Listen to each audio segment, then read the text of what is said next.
Sesungguhnya Fir'aun telah berbuat sewenang-wenang di muka bumi dan menjadikan penduduknya berpecah belah.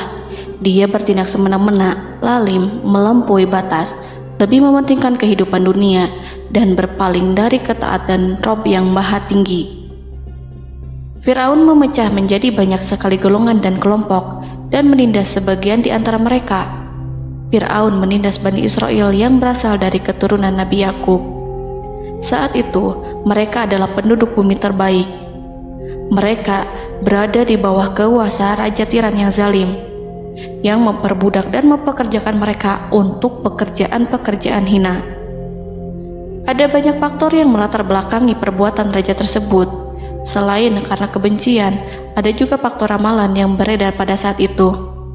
Bani Israel mengalami siksaan dan penyiksaan yang tak terkira. Nabi Musa diutus oleh Allah Subhanahu wa Ta'ala untuk membebaskan Bani Israel dan telah berulang kali memperingatkan Fir'aun agar membebaskan kaumnya. Namun Fir'aun tetap bersikeras dan menolak. Suatu hari Allah Subhanahu wa Ta'ala memerintahkan Nabi Musa untuk kembali kepada Fir'aun dan menunjukkan mukjizat. Di sana Nabi Musa menunjukkan beberapa mukjizat, termasuk mengubah tongkatnya menjadi ular raksasa dan di tangannya mengeluarkan cahaya. Namun Fir'aun tetap ingkar, dan dari situlah awal mula kehancuran Fir'aun dan pengikutnya. Tentang bagaimana detail kisah lengkapnya serta kelanjutan nasib Fir'aun, dari mana awal mula keangkuhan Fir'aun sampai mengakui dirinya sebagai Tuhan, serta dari mana sumber kekayaan Fir'aun yang sampai penasihatnya saja Qorun bisa membangun istana megah, akan dibahas lengkap di sini. Namun sebelum saya melanjutkan kisahnya, dimohon kepada pemirsa untuk menonton video ini sampai selesai, supaya tidak ada kesalahpahaman dalam memahami isi cerita, serta mohon bantu channel ini semakin berkembang dengan cara subscribe dan berikan like serta komen positifnya. Semoga bantuan pemirsa sekalian menjadi amal jariah dan bernilai pahala di sisinya. Bismillahirrahmanirrahim. Fir'aun menguasai seluruh negeri. Seiring dengan makmurnya negeri Mesir, kekuasaan Fir'aun semakin hari semakin bertambah. Fir'aun berkuasa tanpa ada yang berani menentang, dan dia membuat keputusan sesuka hatinya. Bahkan dengan kesombongannya, dia sampai berani mengaku sebagai Tuhan. Gelar Fir'aun Raja Mesir kuno punya pengaruh besar yang diyakini sebagai seorang yang bertanggung jawab untuk melindungi dunia pada saat itu. Fir'aun bukanlah nama seseorang, melainkan sebutan dalam Al-Quran yang merujuk pada seorang Raja Mesir yang sombong, suka menindas, dan sering melampaui batas, yang hidup ketika Nabi Musa alaihi salam bayi sampai dirinya dibinasakan oleh Allah di Laut Merah. Fir'aun merupakan sebuah gelar bagi raja-raja Mesir yang muncul di era New Kingdom. Pendapat Syekh Abdurrahman As-Sadi mengatakan bahwa Fir'aun merupakan gelar yang diberikan kepada raja-raja Mesir, sebagaimana Raja Babel disebut Namrud, Raja Habasyah disebut An-Najasyi, Raja Yaman disebut Al-Qil, atau Raja Persia yang disebut Kisra, penguasa Roma yang dijuluki Kaisar. Sebutan Fir'aun dalam Al-Quran ini menjurus pada Raja Mesir yang hidup pada tahun 1527 sampai 1407 sebelum Masehi. Fir'aun dikhususkan untuk menyebut penguasa Mesir yang membangkang dan tidak beriman kepada Allah Subhanahu wa Ta'ala, sedangkan yang beriman kepadanya dikenal dengan nama Malik, yang saat itu hidup di zaman Nabi Yusuf alaihi salam. Sebagian ahli sejarah mengatakan bahwa penguasa Mesir pada masa Nabi Yusuf disebut Al-Malik atau Raja, tidak disebut Fir'aun, karena kedua penguasa ini berbeda asal daerahnya. Penguasa Mesir pada masa Nabi Yusuf berasal dari Mesir pesisir, sehingga mudah untuk menerima perubahan. Sedangkan Fir'aun pada masa Nabi Musa berasal dari pedalaman Mesir yang mempunyai watak dan karakter keras serta kolot, dan tidak mudah menerima orang-orang di luar kalangan mereka. Dari keterangan di atas dipahami kenapa penguasa Raja Mesir pada masa Nabi Yusuf percaya kepada Nabi Yusuf dan mengikuti agama Nabi Yusuf, yaitu Islam. kemudian diikuti oleh rakyatnya. Sebagian ahli sejarah menyamakan Fir'aun dengan Mas'ab ibnu Royan. Ada pula yang menyatakan bahwa Fir'aun anaknya Walid ibnu Mas'ab ibnu Royan dari salah satu kaum Ad. Para Fir'aun Mesir kuno memperoleh kekayaan dan membangun kerajaan mereka yang megah melalui berbagai sumber. Beberapa sumber utama kekayaan dan pembangunan kerajaan Fir'aun adalah sumber daya alam. Mesir kuno diberkati dengan sumber daya alam yang melimpah, termasuk emas, tembaga, dan batu mulia yang ditambang dari wilayah gurun dan lembah. Sungai Nil juga menyediakan tanah yang subur untuk pertanian yang menjadi dasar ekonomi Mesir kuno. Air yang sangat penting ini memungkinkan kota-kota tumbuh di tengah gurun. Lonjakan air dan nutrisi itu mengubah lembah Nil menjadi tanah pertanian yang produktif. Menurut Organisasi Pangan dan Pertanian PBB, petani Mesir kuno adalah salah satu kelompok pertama yang melakukan pertanian dalam skala besar, menanam tanaman makanan seperti gandum, serta tanaman industri seperti rami untuk membuat pakaian. Sungai Nil mengalir ke utara sejauh 4.160 mil dari timur tengah Afrika ke Laut Tengah, yang memberikan Mesir kuno tanah subur dan air untuk irigasi. Untuk memaksimalkan pemanfaatan air Sungai Nil, petani Mesir kuno mengembangkan sistem irigasi cekungan. Mereka membangun jaringan tanggul berbahan tanah untuk membentuk cekungan. Kemudian mereka menggali saluran untuk mengarahkan air banjir ke dalam cekungan, di mana air akan menggenang selama sebulan hingga tanah jenuh dan siap untuk ditanami. Selain itu, Sungai Nil dapat dimanfaatkan untuk mengangkut material proyek-proyek konstruksi.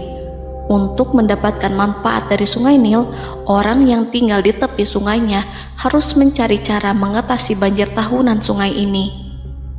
Untuk memprediksi apakah mereka akan menghadapi banjir yang bisa mengakibatkan panen buruk, orang Mesir kuno membangun nilometer atau pilar batu dengan tanda menunjukkan tingkat air. Mereka mengembangkan keterampilan dan teknologi baru dari pertanian hingga pembuatan perahu dan kapal. Sungai Nil juga merupakan rute transportasi penting karena memainkan peran sentral dalam peradaban Mesir kuno. Orang Mesir menjadi ahli dalam membangun perahu dan kapal untuk mengangkut berbagai barang, termasuk ternak, sayuran, ikan, roti, dan kayu. Mesir kuno memiliki perdagangan yang berkembang dengan wilayah Afrika Timur dan Tengah serta Mediterania Timur. Perdagangan ini tidak hanya mencakup barang-barang mewah, tetapi juga bahan pangan dan bahan baku. Fir'aun juga memiliki semua tanah di Mesir dan mengumpulkan pajak dari rakyatnya. Raja Fir'aun juga memperlakukan rakyat dengan kejam tanpa belas kasihan. Ia memeras pajak yang tinggi dan menjadikan kaum Bani Israel sebagai budak kerajaan. Mereka juga menerima upeti dari negara-negara yang dikalahkan atau ingin menjaga hubungan baik dengan Mesir. Bahkan Fir'aun juga memiliki proyek konstruksi untuk membangun struktur megah seperti piramida, kuil, dan monumen yang tidak hanya menunjukkan kekuasaan dan kekayaan mereka, tetapi juga berfungsi sebagai pusat administrasi dan agama. Proyek-proyek ini seringkali menggunakan tenaga kerja dari rakyat yang bekerja selama musim banjir. Kekayaan dan kerajaan megah Fir'aun merupakan hasil dari pengelolaan sumber daya yang efisien, eksploitasi sumber daya alam, dan kebijakan ekonomi yang cerdas. Ini semua mencerminkan kemajuan teknologi, organisasi sosial, dan kekuatan politik Mesir kuno. Kekayaan para Fir'aun Mesir kuno memang sangat luar biasa dan telah menjadi topik penelitian dan kekaguman selama berabad-abad. Fir'aun juga dikenal karena kehidupan mewah mereka. Sebagai penguasa Mesir kuno, Fir'aun hidup dengan kekayaan dan kemewahan yang hampir tak terbayangkan, yang mencerminkan kekuasaan dan status mereka. Mereka menghiasi diri mereka dengan aksesoris yang rumit dan gemerlap, serta mengenakan simbol otoritas dan kekuasaan tradisional. Dan Allah memberikan kepada Fir'aun berupa istidratuhul afiyah, yakni hidup sekian lama tanpa pernah merasakan sakit. Allah Subhanahu wa Ta'ala mengaruniai Fir'aun untuk bisa hidup selama 400 tahun tanpa sakit.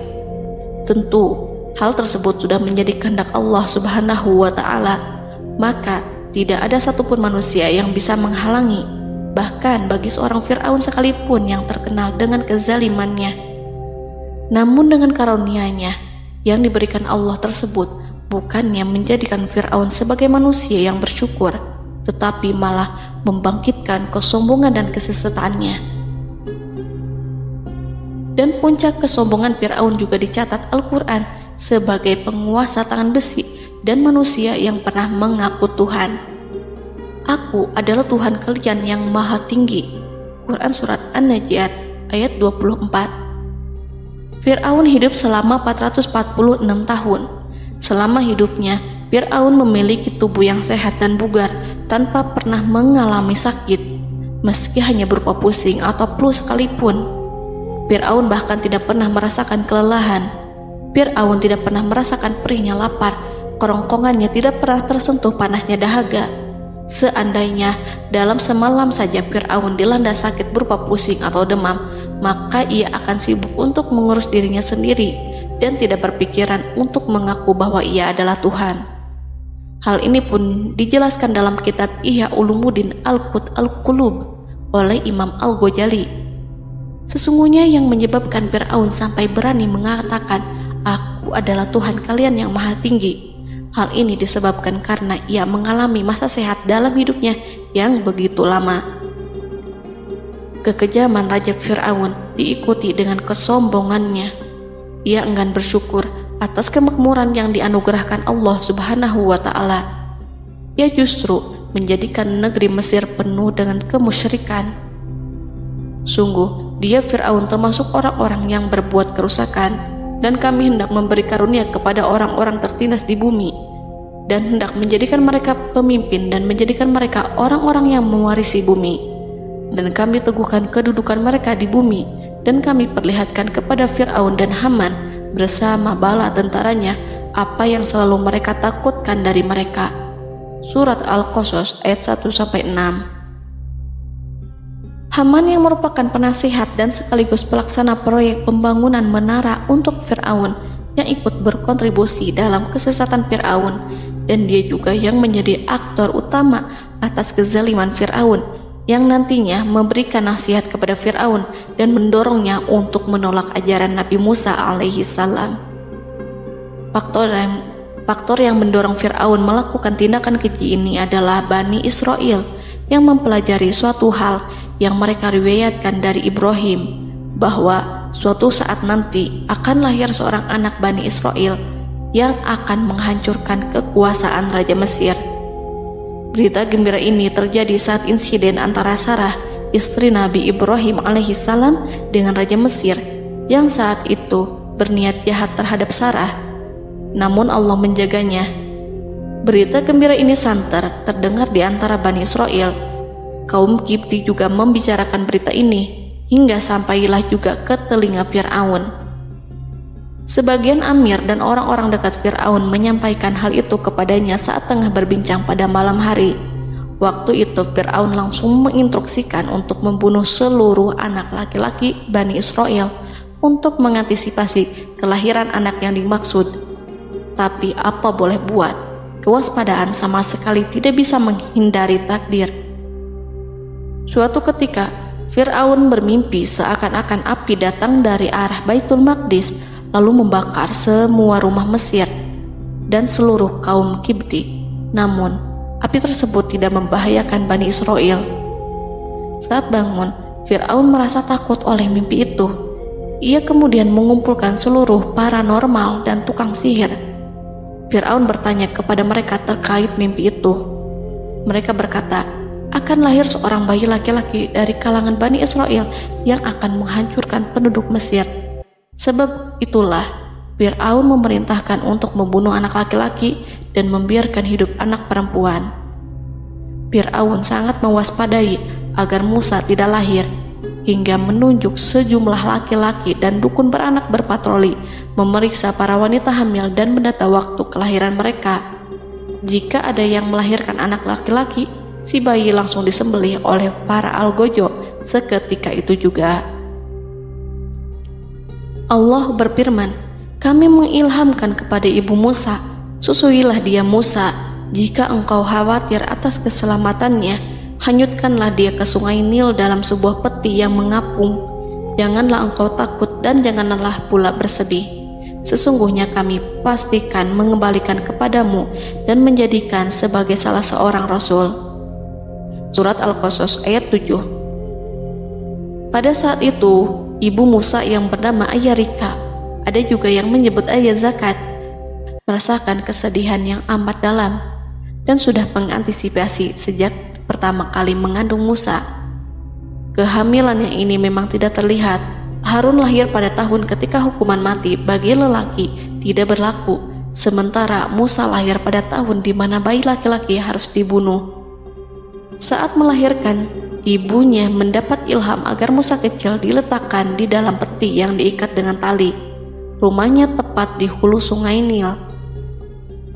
Ia menyusui Musa, kemudian ketika khawatir pada seseorang, ia meletakkan Musa di peti itu, lalu dilepaskannya ke lautan, sementara talinya tetap dipegang. Setelah semua orang pergi, ia tarik kembali peti itu. Namun suatu hari, ibu Musa melepaskan peti itu, tetapi dia lupa tidak mengikatnya dengan tali, sehingga peti berisi Musa kecil itu hanyut bersama aliran sungai Nil hingga melintas tepat di depan istana Fir'aun. Selir-selir Fir'aun itu memungut peti dalam kondisi tertutup rapat. Mereka tidak berani membukanya. Peti itu kemudian diletakkan di depan istri Fir'aun, Asiyah binti Muzahim. Ada pendapat yang mengatakan bahwa Asiyah berasal dari Bani Israel dari keturunan Musa. Saat membuka penutup peti dan menyingkap tirai penutupnya, Asiyah melihat wajah Musa kecil memancarkan sinar-sinar nubuah kemuliaan. Begitu melihatnya, Asiyah langsung jatuh hati dan sangat mencintainya. Saat Fir'aun tiba, ia berseru, "Apa ini?" Kemudian ia memerintahkan untuk menyembelihnya, tetapi sang istri meminta agar bayi tersebut diberikan kepadanya. Sang istri berkata, "Dia adalah penyejuk mata hati bagiku dan bagimu." Fir'aun menimpali, "Iya, bagimu, tapi bagiku tidak. Aku tidak memerlukan bayi itu." Petaka memang selaras dengan tutur kata. Kata-kata istri Fir'aun, mudah-mudahan dia bermanfaat kepada kita. Allah memberikan manfaat yang ia harapkan. Di dunia, Allah memberikan hidayah padanya melalui sosok Musa, dan di akhirat, Allah menempatkan dia di surganya karena Musa. Atau kita ambil dia menjadi anak. Keduanya pun mengadopsi Musa karena mereka berdua tidak punya anak. Perkataan Asiyah ini diabadikan dalam Al-Quran surat Al-Qasas ayat 9. Dan berkatalah istri Fir'aun, "Ia adalah penyejuk mata hati bagiku dan bagimu. Janganlah kamu membunuhnya. Mudah-mudahan ia bermanfaat kepada kita, atau kita ambil ia menjadi anak, sedangkan mereka tidak menyadari." Dalam ayat ini Allah Subhanahu wa Ta'ala berfirman yang artinya, sedangkan mereka tidak menyadarinya. Ibnu Katsir menjelaskan maksud dari ayat ini, mereka tidak mengetahui apa yang dikehendaki Allah, bahwa di tangan anak itulah terjadinya kehancuran masa depan Fir'aun dan bala tentaranya. Mereka tidak mengetahui hukuman besar Allah yang dikehendaki terhadap Fir'aun dan pasukannya. Mereka tidak tahu bahwa Allah menakdirkan mereka untuk memungutnya. Saat Musa tinggal di kediaman Fir'aun, pihak keluarga ingin menyusuinya. Namun Musa tidak mau menerima susu wanita manapun. Ia juga tidak mau makan, hingga mereka dibuat bingung karenanya. Mereka berusaha sebisanya untuk memberi Musa makan, namun Musa tidak mau. Seperti yang Allah sampaikan dalam surat Al-Qasas ayat 12. Dan kami cegah dia Musa menyusu kepada perempuan-perempuan yang menyusuinya sebelum itu. Mereka kemudian mengirim Musa bersama para dukun beranak dan sejumlah wanita ke pasar. Mungkin Musa mau menyusu pada seorang wanita di sana. Saat semua orang berdiri di hadapan Musa, saudari Musa melihatnya. Ia tak memperlihatkan sikap seakan-akan mengenal bayi yang sebenarnya adalah adiknya. Mereka kemudian pergi bersama saudari Musa itu ke kediaman Musa. Musa kecil kemudian digendong ibunya untuk menyusui bayi itu. Bayi yang tidak lain adalah anaknya sendiri, langsung menyusu dengan lahap. Melihat hal itu, mereka merasa sangat puas dan gembira. Mereka pun melaporkan peristiwa yang sangat menggembirakan itu kepada Asia. Asia meminta agar perempuan yang tidak lain adalah ibunya Musa itu untuk menetap bersamanya dan memohon kebaikan serta kesediaannya. Namun, perempuan itu menolaknya seraya berkata, "Sesungguhnya aku mempunyai suami dan anak-anak yang tidak bisa aku tinggalkan. Akan tetapi, aku siap melakukan jika bayi itu dibawa kepadaku ke rumahku." Akhirnya Asia mengutus ajudan kerajaan untuk menyerahkan bayi itu kepada ibunya Musa untuk disusui secara rutin. Asia kemudian memberikan berbagai macam fasilitas kepada ibu Musa berupa biaya nafkah sehari-hari, pakaian-pakaian bagus, dan beberapa hadiah istimewa yang lainnya sebagai kompensasi upah menyusui bayi itu. Akhirnya Musa kecil kembali ke pangkuan ibunya dan berada di bawah asuhannya. Allah telah menyatukan kembali bayi yang bernama Musa itu dengan ibunya sendiri. Fir'aun tidak akan menyangka jika Allah telah mempersiapkan sesuatu yang besar lewat kehadiran Musa kecil di kerajaannya. Sang Raja bengis lagi terpedaya oleh banyaknya pasukan yang dimiliki, kekuasaan, dan luasnya kerajaan yang maha agung yang tak terkalahkan, dan takdirnya tak bisa ditentang. Allah telah memutuskan bahwa bayi itu yang dia dan pengikutnya waspadai keberadaannya itu hingga dengan bengis membunuh banyak sekali nyawa yang tak terhitung jumlahnya.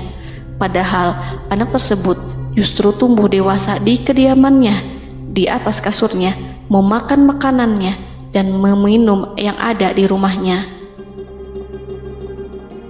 Fir'aun sendiri justru mengadopsi dan merawat serta mengasuhnya tanpa menyadari rahasia besar di balik itu. Anak itu yang membuatnya binasa di dunia dan akhirat karena menentang kebenaran yang nyata yang ia sampaikan kepadanya. Nabi Musa tumbuh dan hidup sebagai salah seorang dari keluarga kerajaan hingga mencapai usia dewasanya, di mana ia memperoleh asuhan dan pendidikan sesuai dengan tradisi istana. Allah Subhanahu wa Ta'ala mengaruniakannya hikmah dan pengetahuan sebagai persiapan tugas kenabian dan risalah yang diwahyukan kepadanya. Musa tumbuh menjadi seorang pemuda yang mempunyai fisik dan akhlak yang kuat. Allah anugerahkan kepada Musa kesempurnaan tubuh dan kekuatan jasmani. Musa juga menyadari bahwa dia hanyalah anak angkat, tidak setetes pun darah Fir'aun mengalir padanya, dan bahwa ia keturunan Bani Israel yang ditindas dan diperlakukan sewenang-wenang oleh Fir'aun dan kaumnya. Maka dia berjanji kepada dirinya sendiri akan menjadi pembela bagi kaum-kaum yang lemah yang tertindas. Kekuatan fisik Nabi Musa memang tidak bisa diragukan. Itu terbukti pada saat Nabi Musa mampu mengangkat batu penutup sumur seorang diri, padahal batu itu hanya bisa diangkat oleh 10 orang laki-laki. Peristiwa kedua saat perkelahian antara Bani Israel dan orang Kipti atau kaumnya Fir'aun, suku asli Mesir. Saat orang Israel meminta pertolongan kepada Musa untuk mengalahkan orang Kipti, Musa menghampiri orang Kipti tersebut. Dengan tangan terkepal, Musa meninju orang Kipti dan matilah musuhnya itu. Orang Kipti hanya mati karena pukulan itu. Musa tidak sengaja dan tidak bermaksud untuk membunuh orang Kipti. Musa hanya berniat membuatnya jera. Dan karena peristiwa itulah Nabi Musa pergi meninggalkan Mesir karena Musa takut terhadap Fir'aun dan tentaranya yang akan membunuhnya. Karena jika mereka tahu bahwa Musa membunuh orang Kipti demi membela salah seorang Bani Israel, akan membuat Fir'aun dan pengikutnya mencurigai bahwa Musa memang berasal dari Bani Israel, dan pada akhirnya akan memicu sebuah permasalahan besar. Dan pada waktu yang sudah ditentukan oleh Allah, sekitar 10 tahun Nabi Musa meninggalkan Mesir. Pada akhirnya Allah mengamanahkan dia sebagai seorang rasul. Allah anugerahkan kepadanya hikmah kenabian dan pengetahuan di usia 40 tahun. Allah perintahkan Musa kembali ke Mesir untuk menghadapi Fir'aun dan mengajak dia mengakui Tuhan semesta alam. Tugas ini penuh dengan bahaya, mungkin bisa membuat Musa kehilangan nyawa, tetapi menuruti perintah Allah itu mutlak baginya. Ditemani oleh saudaranya Harun untuk membantunya membenarkan perkataannya. Lidah Musa cedal karena bara api yang pernah diletakkan di lidahnya saat Fir'aun hendak menguji akalnya setelah menarik jingat Fir'aun hingga berdarah. Fir'aun bermaksud untuk membunuhnya. Asiyah mengkhawatirkan Musa lalu berkata, dia masih kecil. Fir'aun kemudian menguji Musa dengan meletakkan buah dan bara api di hadapannya. Musa kecil hendak bermaksud meraih buah-buahan, tetapi tangannya dialihkan oleh malaikat. Lalu Musa mengambil bara api dan ia letakkan di lidahnya. Lidahnya cedal karena bara api ini. Musa meminta kepada Allah agar kekakuan yang ada di lidahnya dihilangkan sebagian, sebatas agar kata-katanya bisa dipahami, dan tidak meminta untuk dihilangkan secara total, karena para rasul hanya meminta sebatas yang diperlukan. Pergilah kamu kepada Fir'aun, karena dia benar-benar telah melampaui batas, maka berbicaralah kamu berdua kepadanya dengan kata-kata yang lemah lembut. Mudah-mudahan dia sadar atau takut. Quran Surat Toha ayat 42-43. Ini merupakan sifat santun dan kasih sayang serta rahmat Allah terhadap makhluknya, meski Allah mengetahui kekafiran dan kesewenang-wenangan dan kesombongan Fir'aun. Bersama Harun, Musa mendatangi Fir'aun setelah menemui beberapa rintangan yang lazim ketika akan menemui raja pada waktu itu. Pertemuan Musa dan Harun juga dihadiri oleh beberapa anggota pemerintahan dan penasihat. Bertanyalah Fir'aun kepada mereka berdua, siapakah kalian berdua ini? Musa menjawab, kami Musa dan Harun adalah pesuruh Allah agar kamu membebaskan Bani Israel dari perbudakan dan penindasanmu dan menyerahkan mereka kepada kami agar mereka menyembah kepada Allah dengan leluasa dan menghindari siksaanmu. Fir'aun segera mengenal Musa dan berkata kepadanya, bukankah engkau Musa yang sudah kami asuh sejak bayimu dan kami asuh dalam istana sampai usia remajamu dan mendapat pendidikan serta pengajaran yang menjadikan engkau pandai? Dan bukankah engkau yang melakukan pembunuhan terhadap diri daripada seorang dari golongan kami? Sudahkah engkau lupa terhadap itu semua dan tak ingat akan jasa kami kepadamu? Musa menjawab, bahwasannya engkau telah mengurus aku sejak kecil.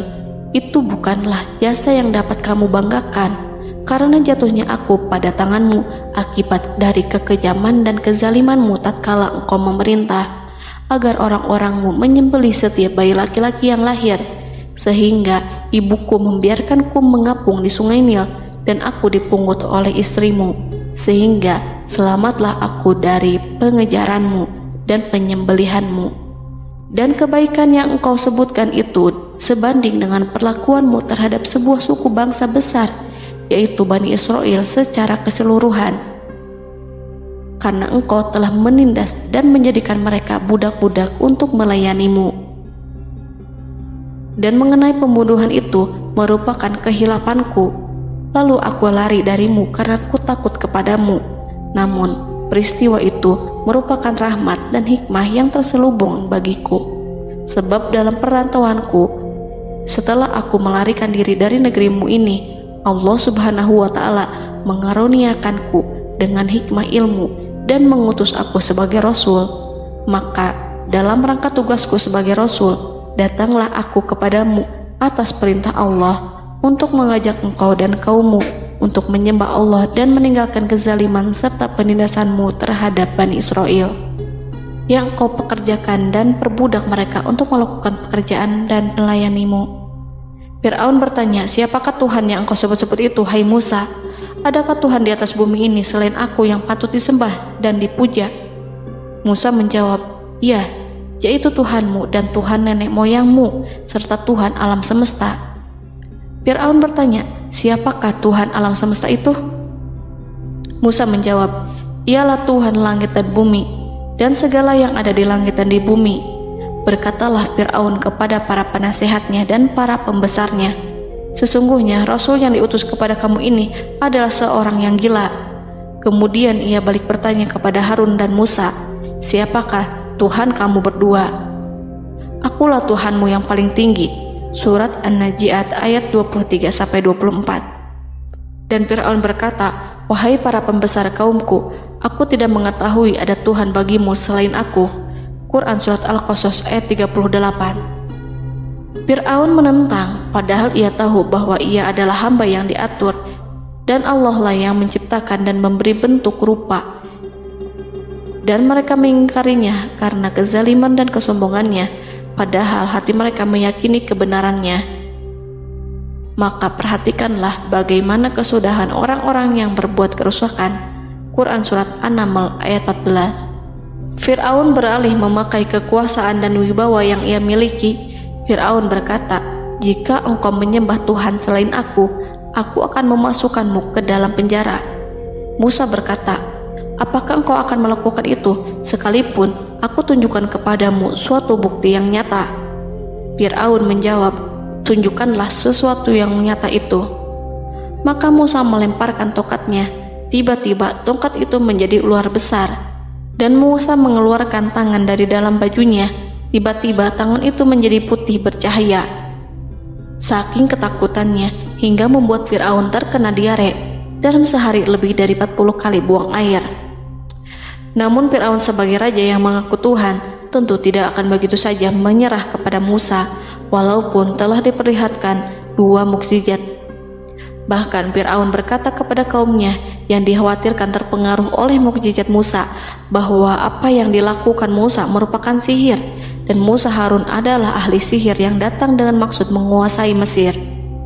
Salah satu penasehatnya, yaitu Haman, mengusulkan agar mengumpulkan semua ahli sihir dari berbagai penjuru kerajaan untuk bertanding mematahkan sihir Musa, yang tanpa pikir panjang Fir'aun setujui. Fir'aun pun berkata kepada Musa, apa yang kau bawa ini adalah sihir. Kami akan melawanmu dengan sihir yang sama. Fir'aun pun kemudian meminta Musa untuk bertemu pada waktu dan tempat yang disepakati, dan langsung disetujui Nabi Musa tanpa ragu sedikit pun. Inilah salah satu tujuan terbesar Musa untuk memperlihatkan ayat-ayat hujah dan bukti-bukti nyata Allah di hadapan halayak ramai. Dengan berbekal pertolongan Allah, Musa yakin akan menang melawan para ahli sihir itu. Maka pada waktu yang sudah ditetapkan, yakni pada permulaan hari, saat cahaya matahari mulai terik menyengat, sehingga kebenaran akan terlihat terlebih jelas dan nyata, orang-orang berbondong-bondong menuju tempat yang sudah ditentukan untuk melihat pertandingan sihir yang sudah dihadiri ribuan tukang sihir. Menurut Muhammad bin Ka'ab, mereka berjumlah 80.000 ahli sihir. Mereka sudah dijanjikan hadiah dan uang yang besar jika berhasil mengalahkan Musa. Para penyihir istana berkata, wahai Musa, apakah engkau yang mau lebih dahulu ataukah kami? Musa menjawab, silahkan kalian lebih dahulu. Maka ketika tali-tali dan tongkat-tongkat ahli sihir dilemparkan, tiba-tiba berubah menjadi seakan-akan ia merayap cepat karena sihir mereka. Ada rasa takut yang menyelimuti hati Musa, takut jika orang-orang terkena fitnah sihir dan tipu daya mereka. Namun Allah langsung menguatkan Musa dan berkata, yang diabadikan dalam Quran Surat Toha ayat 65-69. Janganlah engkau takut, sungguh engkaulah yang unggul, dan lemparkanlah apa yang ada di tangan kananmu, niscaya ia akan membuat. Apa yang mereka buat itu hanyalah tipu daya tukang sihir belaka, dan tidak akan menang tukang sihir itu dari manapun ia datang.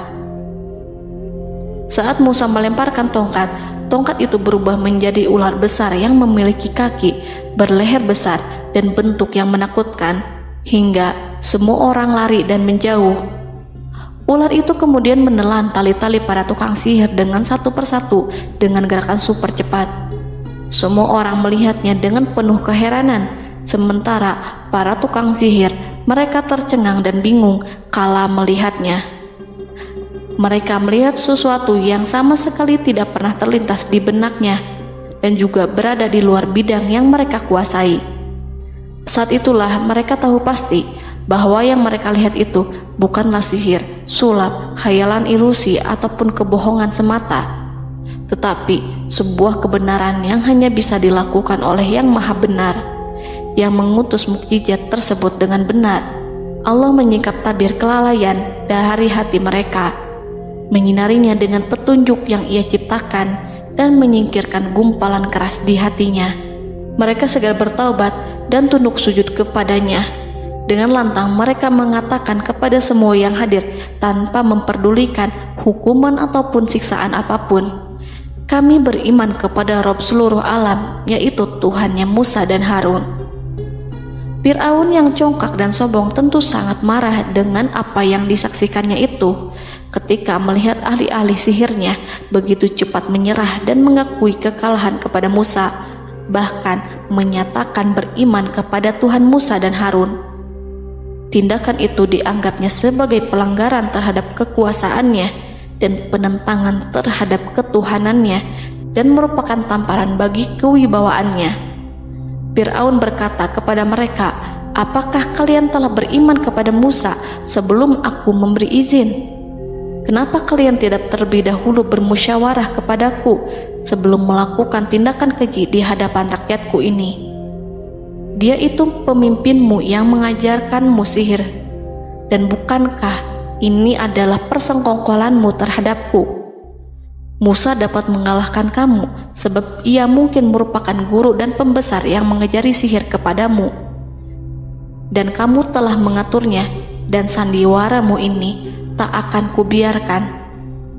Akan kupotong tangan dan kakimu secara bersilang, dan sungguh aku akan salib kamu pada pangkal pohon kurma sebagai balasan dan hukuman atas pengkhianatanmu ini." Walaupun melihat langsung kebenarannya, Fir'aun tetap tidak percaya. Dia tidak suka keyakinan para penyihir terhadap Musa. Para penyihir itu yang telah mengakui keimanan mereka kepada Allah tak merasa gentar ataupun takut, karena ketika para tukang sihir itu sujud, mereka melihat rumah dan istana-istana di surga yang telah dipersiapkan untuk mereka. Semuanya dirias untuk menyambut kedatangan mereka. Karena itu, mereka tidak peduli dengan ancaman Fir'aun. Setelah peristiwa kekalahan penyihir Fir'aun dengan mukjizat Nabi Musa itu, Fir'aun serta penasihat dan para pembesarnya, termasuk Haman, merencanakan penindasan yang lebih kejam untuk kaum Bani Israel dan merencanakan pembunuhan terhadap Nabi Musa. Fir'aun khawatir jika gerakan Musa tidak dipatahkan akan mengancam kerajaan dan kewibawaannya yang mengaku sebagai Tuhan. Walaupun sudah diingatkan oleh orang mukmin dari kalangan keluarga Fir'aun agar tidak membunuh Nabi Musa dan menyeru kembali menuju jalan yang benar dan mengingatkan kepada akibat yang buruk yang akan didapati nanti, namun Fir'aun dan penasihatnya tetap berada pada kesesatan. Sebagai balasannya, Allah menghukum Fir'aun dan penduduknya dengan kekeringan dan penyakit yang bertahun-tahun karena menolak Rasulnya. Mereka dilanda banjir bandang, darah yang bercampur dengan seluruh air yang ada. Setiap kali mereka akan mengambil air, baik air sumur ataupun air sungai Nil, pasti akan berubah menjadi darah segar. Serbuan belalang pun tidak bisa mereka hindari.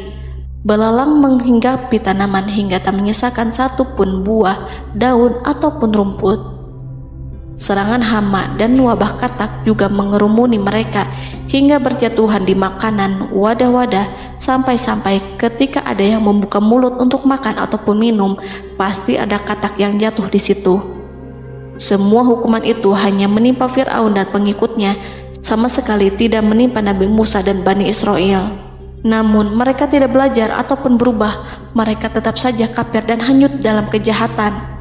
Setiap kali Allah timpakan hukuman kepada Fir'aun dan pengikutnya, mereka bersumpah dan berjanji kepada Musa untuk beriman. Namun ketika hukuman itu dihilangkan, mereka ingkar janji berpaling dan kembali kepada keburukan seperti sedia kala. Dari semua penderitaan ini, Allah perintahkan Musa membawa pengikutnya keluar dari Mesir, memulai perjalanan berbahaya antara hidup dan mati. Setelah mengetahui keberangkatan Nabi Musa dan Bani Israel, Fir'aun bersama tentaranya bergerak untuk membantai mereka.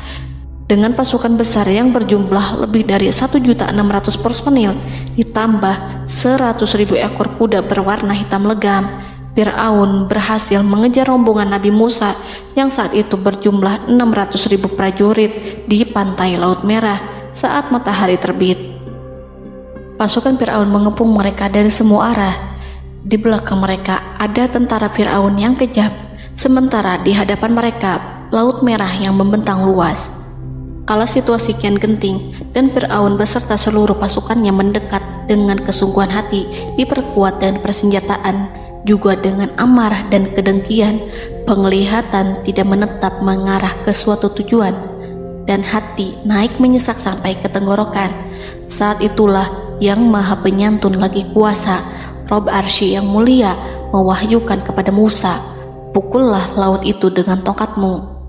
Maka tatkala Musa memukulkan tongkatnya ke lautan, laut itu pun terbelah. Air lautan berdiri tegak laksana gunung yang terbelah oleh kuasa Yang Maha Agung yang bersumber dari zat yang mengatakan kepada sesuatu, "Jadilah," maka jadilah sesuatu itu. Allah memerintahkan angin barat untuk menyapu kerikil-kerikil hitam lautan hingga dasar lautan berubah menjadi tanah yang kering yang tidak melekat pada kaki-kaki kuda dan hewan. Allah memerintahkan Musa untuk melintas bersama kaumnya. Mereka segera turun melintas dengan senang. Mereka menyaksikan sebuah hal yang membuat mata tercengang dan memberikan petunjuk pada hati orang-orang yang mukmin. Setelah Musa bersama kaumnya melintas secara keseluruhan dan keluar dari lautan, saat itulah pasukan garis depan Fir'aun baru masuk. Saat itu Musa bermaksud memukulkan tongkat ke lautan agar kondisi laut kembali seperti sedia kala, agar Fir'aun dan pasukannya tidak bisa mengejar.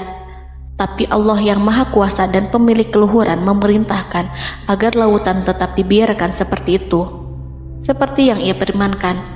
Saat Musa membiarkan lautan dalam kondisi terbelah dan Fir'aun tiba di tepi pantai, ia melihat sesuatu yang dahsyat. Kondisi ini membuatnya tercengang dan ia tahu betul bahwa apa yang dilihatnya adalah pekerjaan Rob Arsy yang mulia, seperti halnya mukjizat lain yang pernah ia lihat sebelumnya. Fir'aun berhenti dan tidak maju. Ia menyesal karena mengejar Bani Israel dalam situasi seperti ini, di saat penyesalan tiada lagi membawa guna. Namun Fir'aun memperlihatkan sikap tangguh dan kuat di hadapan para pasukannya dan memperlakukan mereka layaknya musuh.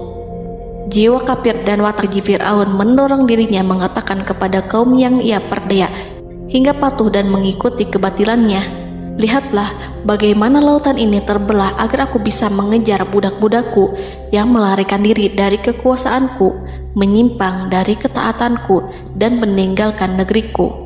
Fir'aun bersembunyi di barisan belakang dengan harapan ia bisa selamat, tapi mustahil ia bisa selamat. Fir'aun terlihat maju mundur. Dan pada kesempatan itu, Jibril menampakkan diri dalam wujud seorang penunggang kuda perawan, lalu melintas di hadapan kuda jantan yang ditunggangi oleh Fir'aun. Kuda yang ditunggangi Fir'aun meringik menghampiri kuda yang ditunggangi Jibril.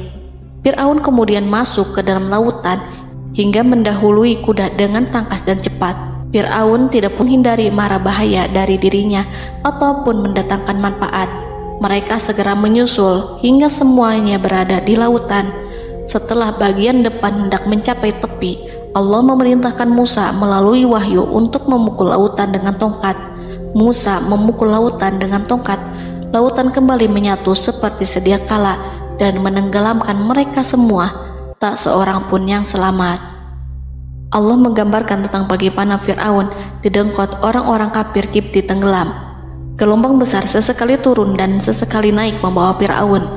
Bani Israel melihatnya dan juga pasukannya, seperti apa siksa dan petaka besar yang Allah timpakan kepadanya dan juga pasukannya, agar Bani Israel senang dan lega.